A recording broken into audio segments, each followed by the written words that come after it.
Welcome my dear students. আজ আমি পঞ্চম শ্রেণীর রায় ও মার্টিন প্রশ্নবিচিত্রা 2026 সালের দ্বিতীয় পর্যায়ক্রমিক মূল্যায়নের আমাদের পরিবেশের 212 নম্বর পেজের 8 নম্বর স্কুলের প্রশ্নগুলি সলভ করব। চলো তাহলে শুরু করি।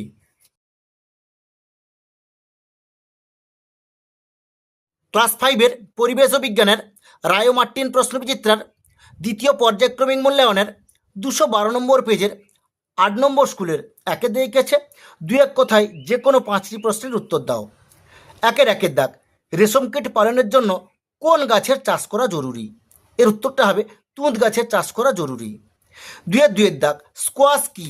এই প্রশ্নের উত্তরটি তোমাদের পাঠ্য বইয়ের 104 নম্বর পেজে তোমরা এখান থেকে এইটুকু লিখে নেবে। তিনের দাগ, ডিভিসি এর পুরো কথাটি লেখো। এই প্রশ্নের উত্তরটি তোমাদের পাঠ্য বইয়ের 107 নম্বর পেজে এখানে লেখা আছে, দেখো, ডিবিসি এর পুরো কথাটার মানে হলো দামোদর ভ্যালি কর্পোরেশন। এইটুকু লিখে নেবে। চারের দাগ, স্বাধীন ভারতের প্রথম শিক্ষামন্ত্রী কে ছিলেন? এর উত্তরটা হবে স্বাধীন ভারতের প্রথম শিক্ষামন্ত্রী ছিলেন আবুল কালাম আজাদ। 5-এর দাগ, সান্দাকফু পর্বতের উচ্চতা কত? এর উত্তরটা হবে সান্দাকফু পর্বতের উচ্চতা হলো 3630 মিটার।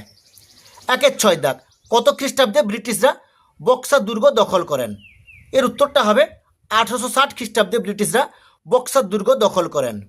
2-এর দাগ, শূন্যস্থান পূরণ করো। 2-1 দাগ, বনভূমিতে বসবাসের অধিকার নিয়ে লড়াই করেছিলেন ড্যাশ? এর উত্তরটা হবে বিরসা মুন্ডা। 2-2 দাগ, তমলুক শহরের আদি নাম ড্যাশ? এর উত্তরটা হবে তাম্রলিপ্ত। 2-3 দাগ, বিপ্লবী সূর্য সেন ড্যাশ নামে পরিচিত? এর উত্তরটা হবে মাস্টারদা নামে পরিচিত। 2-4 দাগ, বীরভূম জেলায় ড্যাশ তাপবিদ্যুৎ কেন্দ্র অবস্থিত? এর উত্তরটা হবে বক্রেশ্বরের তাপবিদ্যুৎ কেন্দ্র অবস্থিত। 2-5 দাগ, ড্যাশ জেলা অর্কিডের জন্য বিখ্যাত? এর উত্তরটা হবে কালিম্পং জেলা অর্কিডের জন্য বিখ্যাত। 2-6 দাগ, ড্যাশ সালে চালের দাম 4 গুণ হয়েছিল? এর উত্তরটা হবে 1966 সালে চালের দাম 4 গুণ হয়েছিল। 3-এর দাগ, সঠিক উত্তরটি নির্বাচন করো। 3-1 দাগ, মাটির একটি স্বাভাবিক উপাদান হলো? এর উত্তরটা হবে খ, গাছের পাতা। 3-2 দাগ, পশ্চিমবঙ্গের চা চাষ হয়? এর উত্তরটা হবে গ, উত্তরের পার্বত্য অঞ্চলে। 3-3 দাগ, রেল ইঞ্জিন তৈরি হয়? এর উত্তরটা হবে ক, চিত্তরঞ্জনে। 3-4 দাগ, রবীন্দ্রনাথ ঠাকুরের জন্ম হয়? এর উত্তরটা হবে গ, 1861 খ্রিস্টাব্দে। 3-5 দাগ, একটি লুপ্তপ্রায় মাছ হলো? এর উত্তরটা হবে ক, সরপুঁটি। 4 দাগ, প্রদত্ত জেলাগুলির সদর শহর লিখো। 4-1 দাগ, পশ্চিম বর্ধমান। পশ্চিম বর্ধমানের সদর শহর হলো আসানসোল। 4-2 দাগ, কোচবিহার। কোচবিহার জেলার সদর শহরের নাম হলো কোচবিহার। 4-3 দাগ, দক্ষিণ 24 পরগনা। দক্ষিণ 24 পরগনা জেলার সদর শহর হলো আলিপুর। 5 দাগ, নিচের প্রশ্নগুলির উত্তর সংক্ষিপ্ত আকারে লেখো। 5-1 দাগ, আমরা সাধারণতন্ত্র দিবস পালন করি কেন? এই প্রশ্নের উত্তরটি তোমাদের পাঠ্য বইয়ের 93 নম্বর পেজে তোমরা এখান থেকে এইটুকু লিখে নেবে। 5-2 দাগ, আধুনিক চাষে কি কি পরিবর্তন ঘটেছে তা লেখো। এই প্রশ্নের উত্তরটি তোমাদের পাঠ্য বইয়ের 101 নম্বর পেজে এখান থেকে একবারে এতদূর পর্যন্ত লিখে নেবে। 5-3 দাগ, লুপ্তপ্রায় মাছগুলিকে আমরা কিভাবে সংরক্ষণ করতে পারি তা লেখো। এই প্রশ্নের উত্তরটি তোমাদের পাঠ্য বইয়ের 116 নম্বর পেজে তোমরা এখান থেকে এইটুকু লিখবে যে বড় ফাঁদির জাল ব্যবহার করে মাছ ধরো। তোমরা লিখবে মাছ ধরতে হবে।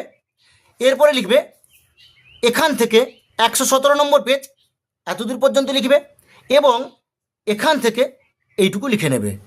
5-4 দাগ, কীটনাশক ও রাসায়নিক সারের বেশি ব্যবহারে কোন কোন জীববৈচিত্র্য হ্রাস পেতে পারে বলে তোমার মনে হয়? এই প্রশ্নের উত্তরটি তোমাদের পাঠ্য বইয়ের 101 নম্বর পেজে তোমরা এখান থেকে এইটুকু লিখে নেবে।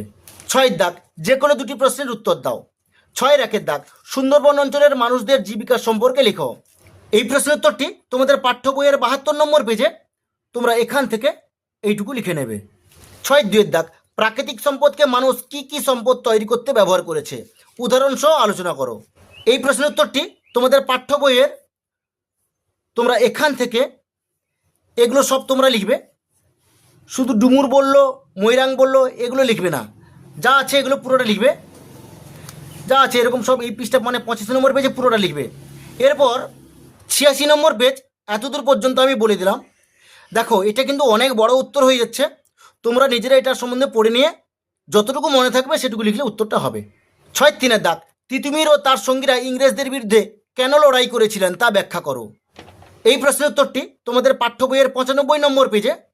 তোমরা এখান থেকে এইটুকু লিখে নেবে। ঠিক আছে, আজ এই পর্যন্ত। নেক্সট ভিডিওতে আমি 9 নম্বর স্কুলের প্রশ্নগুলি সলভ করব।